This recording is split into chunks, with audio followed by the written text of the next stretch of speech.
Hello guys, मैं हूं मनीष वर्मा। आप देख रहे हैं लर्न ऑफ टेक्नो।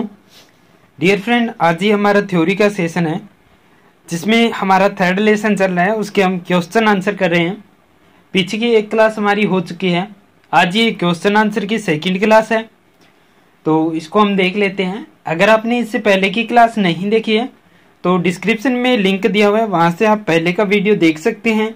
और चैनल पर थ्योरी की प्रॉपर प्लेलिस्ट भी बनी हुई है, वहाँ से आप पूरी थ्योरी की जितनी भी क्लासें हो गई है वो डिटेल से देख सकते हैं। ठीक है, तो चलिए क्लास को शुरू करते हैं। फर्स्ट है इसमें हेक्सा ब्लेड बनाने के लिए दो धातुओं के नाम लिखिए। यानी कि हेक्सा ब्लेड है वो किन किन धातुओं से बनाए जाते हैं, उन धातुओं के नाम लिखने हैं। तो किस किस के बनाए जाते हैं? हाई कार्बन स्टील की बनाई जाती है हेक्सा फ्रेम, और हाई स्पीड स्टील की। हाई स्पीड स्टील की किस किस की? हाई कार्बन स्टील और हाई स्पीड स्टील के क्या हमारे हेक्सा फ्रेम हेक्सा ब्लेड है वो बनाए जाते हैं। और उनको क्या है, हार्ड और टेम्पर कर दिया जाता है। ठीक है, कुछ को केस हार्ड किया जाता है, कुछ को ऑल हार्ड किया जाता है, और कुछ को फ्लेक्सिबल हार्ड है वो कर दिया जाता है। वो कार्य के ऊपर डिपेंड करता है। ठीक है, अब हेक्सा ब्लेड की लंबाई कहाँ से मापी जाती है? तो हेक्सा ब्लेड की लंबाई हम कहाँ से मापते हैं? दोनों पिन होल के सेंटर से। पिन होल के सेंटर से कहाँ से हम मापते हैं? दोनों पिन होल के सेंटर से क्या है, हम हेक्सा ब्लेड की लंबाई है वो मापते हैं। ठीक है, चलिए आगे देख लेते हैं। आगे कौन सा दिया हुआ है? आगे है बेंच वाइज की बॉडी है वो किस धातु की बनी होती है। अब बेंच वाइज है वो हमारी किस धातु की बनी होती है, उसके जो पार्ट्स होते हैं वो सभी अलग अलग धातु के लगभग बने हुए होते हैं। तो उनके बारे में मैंने आपको डिटेल से क्लियर किया था। तो इसमें पूछा गया है बेंच वाइज की बॉडी किस धातु की बनाई जाती है। तो बेंच वाइज की बॉडी किसकी बनाई जाती है? कास्ट आयरन की। किसकी? कास्ट आयरन की बनाई जाती है। ठीक है, बेंच वाइज का साइज कहाँ से लिया जाता है? तो बेंच वाइज का साइज हम नॉर्मली कहाँ से लेते हैं? जा की चौड़ाई से। जा की चौड़ाई से। ठीक है, जा की चौड़ाई से लिया जाता है। ठीक है डियर फ्रेंड, नेक्स्ट हमारा बेंच वाइज का गाइड नट किन दो धातुओं का बनाया जाता है। बेंच वाइज का गाइड नट है वो किन दो धातुओं को बनाया जाता है।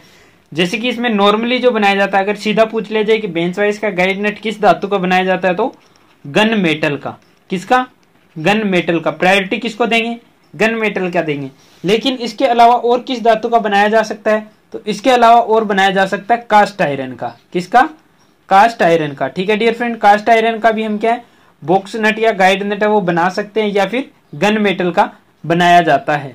ठीक है, तो इसमें क्या है, अगर कास्ट आयरन और ये गन मेटल दिया हुआ तो हम प्रायोरिटी किसको देंगे? गन मेटल को देंगे। ठीक है, चलिए नेक्स्ट देख लेते हैं। नेक्स्ट में क्या दिया हुआ है? नेक्स्ट में हमारा क्या दिया हुआ है? नेक्स्ट में दिया हुआ है कर्व्ड कटिंग के लिए किस ब्लेड का प्रयोग वो किया जाता है। कर्व्ड कटिंग यानी कि गोलाई में कटिंग करने के लिए किसका प्रयोग किया जाता है? ठीक है, तो किसका प्रयोग किया जाता है कर्व्ड कटिंग के लिए? किसका प्रयोग किया जाता है डियर फ्रेंड?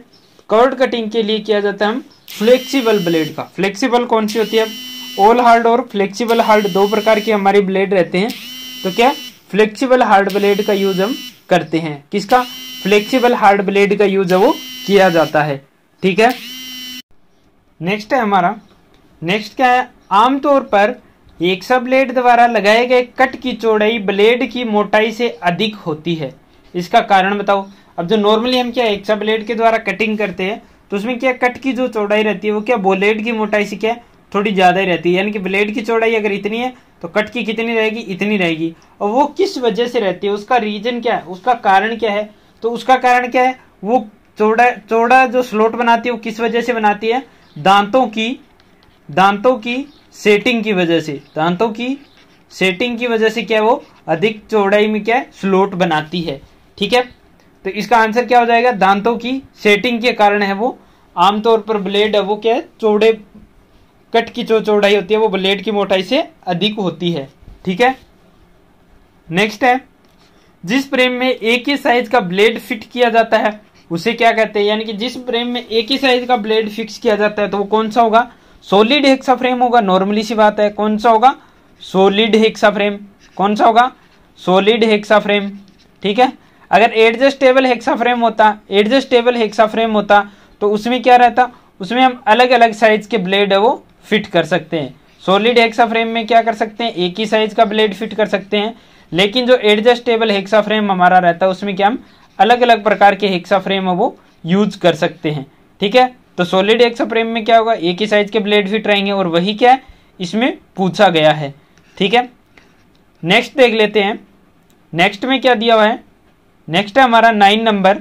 इसमें दिया हुआ है हेक्सा ब्लेड की दो मानक लंबाई क्या होती है। तो हेक्सा ब्लेड की जो नॉर्मली हम यूज करते हैं उसकी लंबाई कितनी होती है, तो 250 mm से 300 mm तक के हेक्सा ब्लेड है वो हम नॉर्मली यूज करते हैं। ठीक है, 250 mm से 350 mm तक क्या है नॉर्मली हम यूज करते हैं। ठीक है डियर फ्रेंड, चलिए नेक्स्ट है रेती के अप कट किस कोण पर कटे होते हैं। अब रेती पर क्या दो प्रकार के कट होते हैं, कौन से ओवर कट और अप कट। तो उसमें क्या दोनों का कोण हमसे पूछा जाता है। तो अप कट का कोण है वो कितने डिग्री होता है, जैसे कि मैंने आपको क्लियर करवाया था कि अप कट का कोण होता है वो कितने डिग्री होता है, 51 डिग्री होता है। कितने डिग्री, 51 डिग्री होता है। ठीक है, और ओवरकट का अगर पूछ लिया जाए तो ओवरकट का कोण कितना रहता है, 70 डिग्री रहता है। ठीक है, इसके अलावा एक कोण और पूछा जाता है, वो कौन सा, जैसे कि सिंगल कट होती है और डबल कट होती है कट के अनुसार। तो सिंगल कट के दांते कितने डिग्री पर कटे होते हैं, 60 डिग्री के कोण पर दांते कटे होते हैं। ठीक है, तो ये तीनों आप याद रख सकते हैं, इंपॉर्टेंट चीज है, नोट करना चाहे नोट कर सकते हैं। अप कट होगा 51 डिग्री पर, ओवर कट होगा 70 डिग्री पर, और सिंगल कट दांते में जो एंगल होगा वो कितने डिग्री पर होगा, 60 डिग्री पर दांते हुए कटे हुए होंगे। ठीक है, नेक्स्ट है हमारा 11 नंबर। रेती के फेस पर ओवरकट का कोण होता है। तो ओवरकट का कोण मैंने आपको क्लियर कर दिया, 70 डिग्री होता है। नेक्स्ट है रेती की टैंग है वो नरम क्यों रखी जाती है। अब रेती के बाकी सभी भाग को क्या हार्ड एवं टेम्पर किया जाता है, लेकिन टैंक को क्या हम रखते हैं, सॉफ्ट रखते हैं। टैंक को क्या रखा जाता है, सॉफ्ट रखा जाता है। ठीक है, अब टैंक को सॉफ्ट क्यों रखा जाता है वही क्या इसमें पूछा हुआ है कि बाकी सारे भाग को तो हम अगर हार्ड कर देते हैं तो टैंक को हार्ड क्यों नहीं करते हैं। ठीक है, तो टैंक को सॉफ्ट इसलिए किया जाता है कि जब हम हैंडल में फिट करते हैं, फाइल को हैंडल में फिट करते हैं तो कौन सा भाग फिट किया जाता है, टैंक को फिट किया जाता है। टैंक को फिट किया जाता है, टैंक को फिट करते हैं तो क्या करते हैं, वहां पर चोट लगाई जाती है। तो चोट लगाने पर टूटने से बचने के लिए क्या, टूटने से बचाने के लिए क्या करते हैं, टूटने से बचाने के लिए टैंक को क्या सॉफ्ट रखा जाता है। चोट लगाने पर टूटने से बचने के लिए टैंक को सॉफ्ट रखा जाता है या नरम रखा जाता है। ठीक है, नेक्स्ट है 13 नंबर। सेंटर पंच का पॉइंट कितने डिग्री के कोण पर ग्राइंड होता है। सेंटर पंच का जो कोण होता है वो कितने डिग्री के कोण पर ग्राइंड होता है और इसका प्रयोग। अब सेंटर पंच का कोण है वो नॉर्मली सभी को पता है कितने डिग्री पर रहता है, 90 डिग्री पर रहता है। सेंटर पंच का यूज हम कहां पर करते हैं, सेंटर पंच का यूज हम कहां पर करते हैं, जहां पर क्या हमें कहीं केंद्र बिंदु लगाना हो, क्या करना हो, केंद्र बिंदु लगाना हो, या फिर जहां पर हमें ड्रिल होल करना हो। ठीक है, जहां पर हमें ड्रिल होल करना हो, यानी कि ड्रिल करने से पहले केंद्र बिंदु पर निशान लगाने के लिए किया जाता है, ताकि क्या ड्रिल का पॉइंट है वो सही सेट हो सके। ठीक है, और इसका कोण कितने डिग्री का रहता है, 90 डिग्री का रहता है। ठीक है, क्लियर हो गया। यानी कि डियर फ्रेंड जिन्होंने पहले की क्लासें जो ले चुके हैं, यानी कि पहले जो मैंने क्लासें जो करवाई है वो अगर आपने बात की है तो आपको कोई भी क्वेश्चन है उसमें डाउट नहीं रहेगा, आप फटाफट उसके आंसर है वो दे सकते हैं, क्योंकि बाहर से नहीं आते क्वेश्चन, जो आते हैं वो बुक्स के अंदर से ही निकल कर आते हैं। ठीक है, और बुक्स में जो भी ऑप्शन आया, जो भी चैप्टर आया, जो भी कोई डाउट आया वो मैंने क्लियर पूरी बखूबी क्लियर किया है अच्छी तरह से। ठीक है, नेक्स्ट है हमारा डॉट पंच का प्रयोग वह पॉइंट एंगल लिखिए। अब डॉट पंच का यूज पूछा और उसका पॉइंट एंगल। अब डॉट पंच का पॉइंट एंगल कितने डिग्री होता है, डॉट पंच का पॉइंट एंगल कितना डिग्री होता है, 60 डिग्री होता है। ठीक है, और एक होता है प्रिक पंच, एक कौन सा होता है, प्रिक पंच। प्रिक पंच का कोण कितने डिग्री होता है, कोई बता सकता है प्रिक पंच का कोण कितने डिग्री होता है। तो डियर फ्रेंड प्रिक पंच का कोण होता है 30 डिग्री। एक होता है 60 डिग्री प्रिक पंच, 60 डिग्री प्रिक पंच। 60 डिग्री प्रिक पंच का कोण कितने डिग्री होगा, 60 डिग्री होगा। ठीक है, कई बार के एग्जाम में पूछ लिया जाता है कि 60 डिग्री प्रिक पंच का कोण कितने डिग्री होता है, तो बच्चे कंफ्यूजन हो जाते हैं, प्रिक पंच का नाम आते ही कहां जाते हैं, 30 डिग्री पे। लेकिन यहाँ तो उसने क्लियर दे रखा है 60 डिग्री प्रिक पंच का कोण, तो हमें क्या करना है, 60 डिग्री ही क्लियर करना है। ठीक है, डॉट पंच का कोण होता है वो भी कितने डिग्री होता है, 60 डिग्री होता है, ठीक है। और इसका प्रयोग पूछा है। अब डॉट पंच का यूज हम कहां पर करते हैं? डॉट पंच का यूज हम कहां पर करते हैं? मार्किंग लाइनों को पक्का करने के लिए। डॉट पंच का यूज हम कहां पर करते हैं? मार्किंग लाइनों को पक्का करने के लिए, ठीक है। मार्किंग लाइनों को पक्का करने के लिए किसका यूज करते हैं हम? डॉट पंच का यूज करते हैं, ठीक है। किसका यूज करते हैं? डॉट पंच का यूज करते हैं, ठीक है। आपको क्लियर समझ में आ गया? 60 डिग्री अगर प्रिक पंच पूछा हो तो उसका कोण कितने डिग्री रहेगा? 60 डिग्री रहेगा। अदरवाइज क्या रहेगा? अगर सीधा प्रिक पंच पूछ लिया तो उसका कोण कितने डिग्री रहेगा? 30 डिग्री हमारा रहेगा, ठीक है। प्रिक पंच का कोण कितना डिग्री होता है? 60 डिग्री। डॉट पंच का प्रिक पंच का कोण होता है 30 डिग्री, डॉट पंच का 60 डिग्री और सेंटर पंच का कोण हमारा रहता है 90 डिग्री, ठीक है डियर फ्रेंड। चलिए आगे देख लेते हैं। आगे हम देख लेते हैं क्या दिया हुआ नेक्स्ट क्वेश्चन में। नेक्स्ट क्वेश्चन है डिवाइडर किस धातु का बनाया जाता है? अब जो डिवाइडर होते हैं वो किस धातु के हमारे बनाए जाते हैं, तो इसके बारे में हमने क्लियर किया था। जहां पर हमने कैलिपर्स वगैरह आदि को क्लियर किया था तो वहां पर क्या है, डिवाइडर को भी क्लियर किया था। तो नॉर्मली डिवाइडर वो किसका बनाया जाता है? माइल्ड स्टील का बनाया जाता है। किसका बनाया जाता है? माइल्ड स्टील का बनाया जाता है, ठीक है डियर फ्रेंड। किसका? माइल्ड स्टील का बनाया जाता है और इसको केस हार्ड किया जाता है। क्या किया जाता है? केस हार्ड किया जाता है, ठीक है, ठीक है। माइल्ड स्टील का बनाकर केस हार्ड किया जाता है। कई बार क्या डिवाइडर को हाई कार्बन स्टील का बनाया जाता है तो उसके पॉइंट को हार्ड एवं टेम्पर कर दिया जाता है ताकि इसको घिसने से बचाया जा सके, ठीक है। नेक्स्ट हमारा डिवाइडर का प्रयोग लिखो। डिवाइडर का यूज पूछा है। डिवाइडर का प्रयोग क्या होता है? तो डिवाइडर का प्रयोग क्या होता है? मार्किंग चाप करने, वर्त या चाप लगाने, या फिर वर्त या चाप लगाने, या फिर क्या है कि किसी लाइन को बराबर भागों में डिवाइड करने के लिए, ठीक है। अब वर्त या चाप लगा सकते हैं किसी लाइंस को समांतर भागों में डिवाइड करने के लिए। अब कई बार क्या पूछ लिया जाता है कि डिवाइडर के द्वारा अधिकतम कितने व्यास तक के वर्त है वो काटे जा सकते हैं, ठीक है। कितने व्यास तक के वर्त है वो काटे जा सकते हैं वर्त या चाप? तो 150 mm तक के अधिकतम। कितने? 150 mm तक अधिकतम क्या वर्त या चाप वो डिवाइडर के द्वारा हम काट सकते हैं, ठीक है डियर फ्रेंड। तो ये याद रखने वाली बात है। चलिए आगे देख लेते हैं। आगे देख लेते हैं नेक्स्ट में क्या दिया हुआ है। नेक्स्ट में क्या दिया हुआ है हमें? डेप्थ गेज की शुद्धता। डेप्थ गेज की शुद्धता पूछी हुई है, ठीक है। डेप्थ गेज की शुद्धता लिखो। अब डेप्थ गेज की शुद्धता कितनी होती है?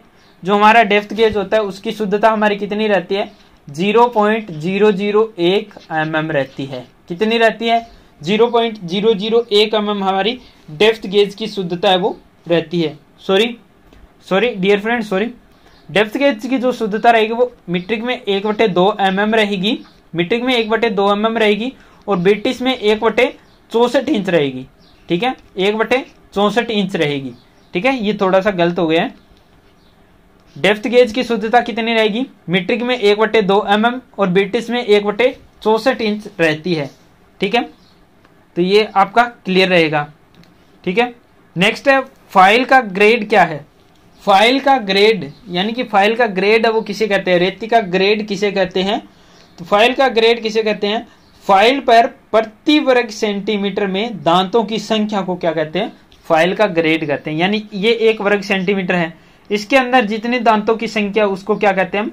फाइल का ग्रेड कहते हैं। यानी कि फाइल का ग्रेड प्रति वर्ग सेंटीमीटर दांतों की संख्या को कहते हैं, ठीक है। नेक्स्ट है हमारा सेकंड कट और डबल कट रेती का मुख्य अंतर क्या है? अब सेकंड कट और डबल कट फाइल मैंने आपको बताया था। अब सेकंड कट फाइल है वो किसके अनुसार है? सेकंड कट फाइल जो हमारी है वो रहेगी हमारी ग्रेड के अनुसार, ठीक है। सेकंड कट फाइल कौन सी रहेगी? सेकंड कट फाइल रहेगी हमारी ग्रेड के अनुसार और डबल कट फाइल रहेगी वो हमारी रहेगी कट के अनुसार, ठीक है। डबल कट फाइल रहेगी कट के अनुसार और जो सेकंड कट फाइल रहेगी वो रहेगी हमारी ग्रेड के अनुसार रहेगी। ये क्या इसमें मेन डिफरेंस रहता है, ठीक है। अब इसमें जो सेकंड कट फाइल होती है उसमें दांतों की संख्या अगर पूछ ली जाए, सेकंड कट फाइल में दांतों की संख्या अगर हमसे पूछ ली जाए तो कितनी रहती है? तो 14 से 16 दांते प्रति वर्ग सेंटीमीटर में रहते हैं। किसमें? सेकंड कट फाइल में, ठीक है। नेक्स्ट है रेती के जिस भाग पर उसका ग्रेड लिखा होता है उसका नाम लिखो। अब फाइल के जिस भाग पर उसका ग्रेड अंकित होता है, जिस भाग पर ग्रेड अंकित होता है वो कौन सा होता है? वो कौन सा भाग होता है? तो कहाँ पर हमारी ग्रेड अंकित होती है, यानी कि जो स्पेसिफिकेशन है फाइल का वो कहाँ पर होता है, तो वो कहाँ पर होता है, हील पर होता है, हील के ऊपर होता है। हील कौन सी होती है, टैंक के आगे जो खाली भाग बचता है, जैसे कि ये हमारा क्या है, टैंक है, ठीक है। उसके बाद क्या है, ये जैसे कि ये हमारा क्या है, फाइल बन गया, ठीक है। अब यहाँ से दांते कटने शुरू हुए ऐसे ऐसे, तो ये जो खाली भाग है, ये जो इतना खाली भाग है, ये क्या होगा, हील होगा, ठीक है। ये क्या होगा, हमारा हील कहलाएगा। तो हील के ऊपर क्या है, फाइल का स्पेसिफिकेशन है वो आपको लिखा हुआ मिल जाता है, ठीक है। ठीक है, नेक्स्ट हम देख लेते हैं आगे नेक्स्ट में क्या दिया हुआ है, एसआई यूनिट पर लंबाई की मूल इकाई क्या है। एसआई यूनिट में लंबाई की मूल इकाई क्या है।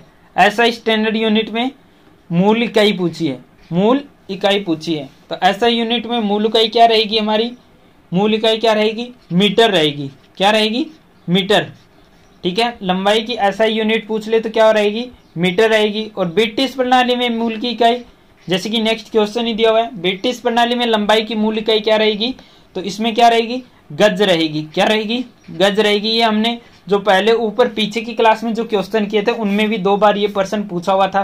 ब्रिटिश प्रणाली में लंबाई की मूल इकाई तो क्या रहती है, गज रहती है, ठीक है। नेक्स्ट है हमारा 23 नंबर। नेक्स्ट है 23 नंबर, 1 माइक्रोन का मान।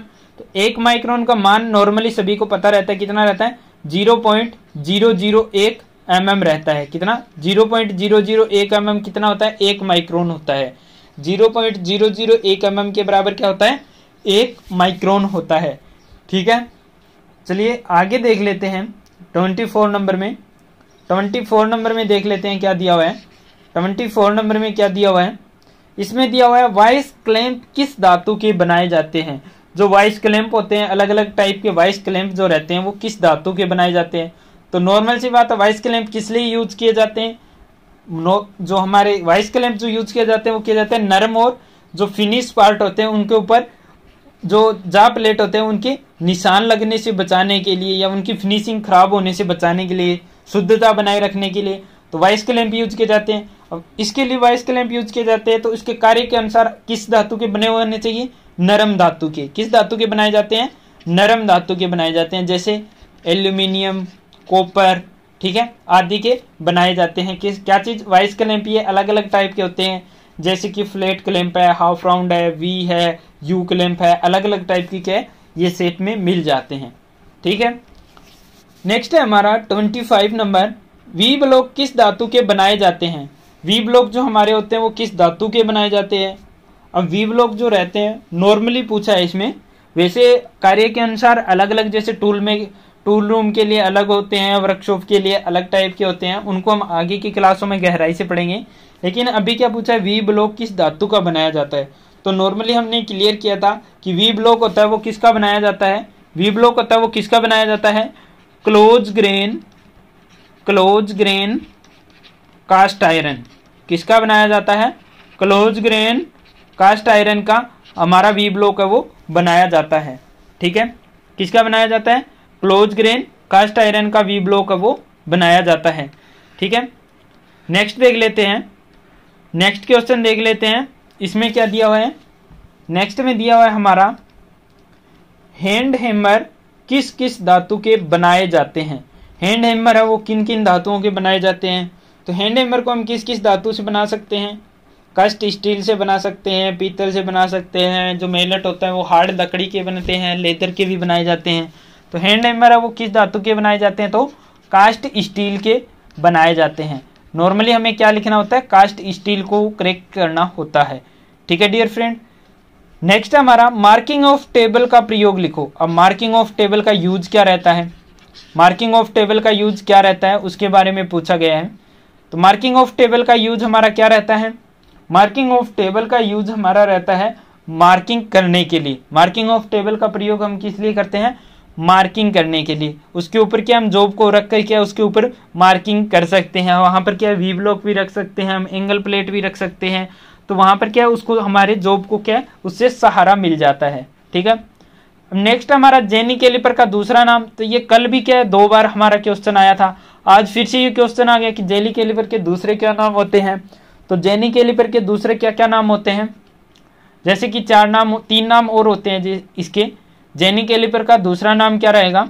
दूसरा नाम रहेगा leg and point caliper. Third रहेगा हर्मोफ्रोडाइट कैलिपर। और फोर्थ हमारा क्या रहेगा? Odd leg caliper. क्या रहेगा? ओड लेग कैलिपर रहेगा। ठीक है डियर फ्रेंड। नेक्स्ट है हमारा 29 नंबर, सेंटर पंच किस धातु के बनाए जाते हैं? किसका पूछा जाता है? सेंटर पंच किस धातु के बनाए जाते हैं? ठीक है, सेंटर पंच किस धातु के बनाए जाते हैं? तो सेंटर पंच हमारे बनाए जाते हैं हाई कार्बन स्टील के। किसका बनाया जाता है center punch? High carbon steel के। हाई कार्बन स्टील के किसका बनाया जाता है? हाई कार्बन स्टील का बनाकर क्या कर दिया जाता है? आगे से उसके पॉइंट को क्या हार्ड एवं टेम्पर कर दिया जाता है। अब हार्ड एवं टेम्पर उसको क्यों करते हैं? हार्ड एवं टेम्पर इसलिए किया जाता है ताकि क्या वो धातु के अंदर क्या आसानी से प्रवेश कर सके, धातु पर क्या निशान है वो अंकित कर सके। ठीक है, चलिए इनको मैं इरेज कर देता हूँ थोड़े स्थान की कमी की वजह से। नेक्स्ट है हमारा, नेक्स्ट हमें क्या पूछा गया है? नेक्स्ट हमें पूछा गया है बेंच वाइज की जा प्लेट किस धातु की बनाई जाती है? बेंच वाइज जो हमारी होती है उसकी जा प्लेट है किस धातु की बनाई जाती है? बेंच वाइज की जा प्लेट है वो किस धातु की बनाई जाती है? बेंच वाइज की जा प्लेट है वो किस धातु की बनाई जाती है? सभी बेंच वाइज के जितने भी पार्ट्स थे उनकी मैंने अलग से आपको सारणी बनवाई थी, अगर आपने नोट किया हो तो उसमें आपको बेंच वाइज की जा प्लेट की धातु भी बताई गई थी। तो जा प्लेट किस धातु की बनाई जाती है? टूल स्टील की। जा प्लेट किस धातु की बनाई जाती है? टूल स्टील की बनाई जाती है। किस चीज़ की? टूल स्टील की। जैसे स्पिंडल और हैंडल माइल्ड स्टील के होते हैं, मूवेबल जा और फिक्स जा होते हैं कास्ट आयरन के होते हैं, जा प्लेट टूल स्टील की होती है। ठीक है, स्प्रिंग होता है स्प्रिंग स्टील की होती है, गाइड नट होता है गन मेटल का होता है। ठीक है, ये आदि क्या है इनके बारे में पूछ लिया जाता है। एक क्वेश्चन आपको लगभग देखने के लिए मिल जाता है, तो इसको आप अच्छे से वो तैयार कर लीजिए। ठीक है डियर फ्रेंड। नेक्स्ट है हमारा 31 नंबर। नेक्स्ट 31 में क्या दिया हुआ है? हैमर का कौन सा भाग कठोर नहीं होता है? अब हैमर के किस भाग को हम कठोर नहीं रखते हैं? कौन से भाग को कठोर नहीं रखते हैं? तो चीक को। कौन से भाग को? चीक को। ठीक है, चीक को सॉफ्ट क्यों रखा जाता है? क्योंकि उसके अंदर क्या बना होता है? आई होल बना होता है। आई होल के अंदर हम क्या करते हैं? हैंडल को फिट करते हैं। आई होल में क्या करते हैं? हम हैंडल को फिट करते हैं। ठीक है, और चीक को सॉफ्ट इसलिए रखा जाता है, इसका अगर मेन रीजन अगर हम देखें डियर फ्रेंड, तो चीक को सॉफ्ट क्यों रखा जाता है? क्योंकि हैमर का काम क्या होता है? चोट लगाने का होता है। हैमर का काम क्या होता है? चोट लगाने का होता है, चाहे पेन से लगाएं चाहे फेस से चोट लगाएं। तो उस चोट को सहन करने के लिए क्या बीच का भाग है वो सॉफ्ट रखा जाता है। अगर इसको पूरे हैमर को ही अगर हम हार्ड कर देंगे, तो क्या होगा? चोट लगाती वो टूट जाएगा। इसलिए क्या है बीच के भाग को क्या है हम सॉफ्ट रखते हैं। बीच के भाग को हम क्या करते हैं? सॉफ्ट रखते हैं, जिससे क्या है वो चोट को सहन कर सके। ठीक है डियर फ्रेंड। ठीक है, चलिए आगे देख लेते हैं। आगे पूछा हुआ है साधारण बेवल प्रोटेक्टर की शुद्धता लिखो। नेक्स्ट में क्या पूछा हुआ है? नेक्स्ट पूछा हुआ है साधारण बेवल प्रोटेक्टर की शुद्धता लिखो। अब साधारण जो बेवल प्रोटेक्टर होता है उसकी शुद्धता कितनी होती है? 1 डिग्री की शुद्धता होती है। ठीक है, 0 से 180 डिग्री के कोण पर कहीं भी उसको हम खोल सकते हैं। ठीक है, साधारण जो हमारा बेवल प्रोटेक्टर होता है, ठीक है, उसको क्या 1 डिग्री की शुद्धता में बना होता है। 0 से 180 डिग्री में कहीं पर भी हम उसे खोल सकते हैं। ठीक है, नेक्स्ट है हमारा हथौड़े के 2 भाग कौन कौन कठोर किए जाते हैं? अब क्या पूछा है? हथौड़े के कौन से 2 भाग है वो कठोर किए जाते हैं, यानी हार्ड किया जाता है। पहले क्या पूछा था कि सॉफ्ट भाग के बारे में पूछा था कि कौन सा भाग है वो सॉफ्ट रखा जाता है। ठीक है, अब पूछा गया है हार्ड कौन से भाग होते हैं, यानी कि वहीं पे क्वेश्चन है वो वहीं से ही आ रहे हैं, बस थोड़ा थोड़ा क्या घुमाकर आपसे पूछा जाता है और वहीं क्या आप कंफ्यूजन हो जाते हो। तो कंफ्यूजन होने वाली कोई बात नहीं है। सॉफ्ट भाग कौन सा होता है? चीक को सॉफ्ट रखा जाता है। अब 2 भाग कौन से बच गए? पेन और फेस बच गए। अब पेन और फेस बच गए तो उनको क्या हम हार्ड करते हैं। तो 2 भाग कौन से हो गए? पेन और फेस को क्या हार्ड किया जाता है। ठीक है डियर फ्रेंड, उनको क्या हार्ड किया जाता है ताकि वो चोट लगा सके किसी धातु को फैलाने के लिए, किसी धातु की शेप देने के लिए। ठीक है, अब हथौड़े का वर्गीकरण है वो कैसे किया जाता है? हैमर का वर्गीकरण। तो हैमर का वर्गीकरण है वो किस प्रकार किया जाता है? हैमर का वर्गीकरण किया जाता है उसके फेस और पेन के आकार, पेन उसके भार, ठीक है, भार और पेन के अनुसार क्या है हैमर का वर्गीकरण वो किया जाता है कि कौन सा बाल पेन हैमर चाहिए, क्रॉस पेन, स्ट्रेट पेन चाहिए। अब भार भी अलग अलग होते हैं, जैसे 250 हमारा ग्राम का चाहिए, 300 ग्राम का चाहिए, 150 ग्राम का चाहिए, कितने किस किस वेट में हमें चाहिए, ठीक है। तो उसके अनुसार क्या है कि पेन और भार के अनुसार क्या है हैमर का वर्गीकरण वो हमारा किया जाता है, ठीक है।